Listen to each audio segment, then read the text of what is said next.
મેઘરાજાની મહેર લોકો માટે કહેર બની રહી છે। વડોદરાના ડભોઈના રોડ રસ્તાની આ સ્થિતિ જરા ધ્યાનથી જુઓ। ડભોઈના રાજલીથી ભીલાપુર જવાનો આ માર્ગ છે। ઢાઢર નદી પરના ઓવરબ્રિજની બાજુની રેલિંગ સંપૂર્ણપણે ધોવાઈ ગઈ છે।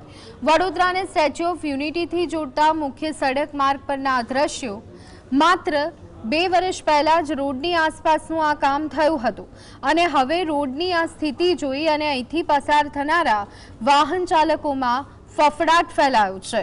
ડભોઈની જ બીજી તસવીર જરા જોઈએ તો સોમપુરા ગામે બનેલા નવા રસ્તાનું ચોમાસાના પ્રારંભે ધોવાણ થઈ ગયું છે।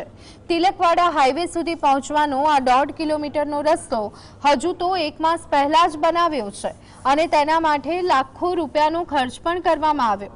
રસ્તાની આ સ્થિતિ જોઈ અને સ્થાનિકો રોડની બનાવટમાં ભ્રષ્ટાચાર થયો હોવાના આક્ષેપ કરી રહ્યા છે। એ રોડ ધોવાઈ ગયો છે પાણીથી, વરસાદ પડવાથી, અને કરોડો રૂપિયાનો બનાવેલો હતો 1.5 કિલોમીટર। એમાં શું છે કે જે તે બધે ધોવાણ થઈ ગયું છે। આ રોડ વરસાદ નાનીથી ધોવાઈ ગયેલો છે। સોમપુરા બસ સ્ટેન્ડ થી સોમપુરા સુધીનો બસ સ્ટેન્ડ રોડ ધોવાઈ ગયેલો છે વરસાદથી। આ નાળું બી ઊંચું લેવું જોઈએ।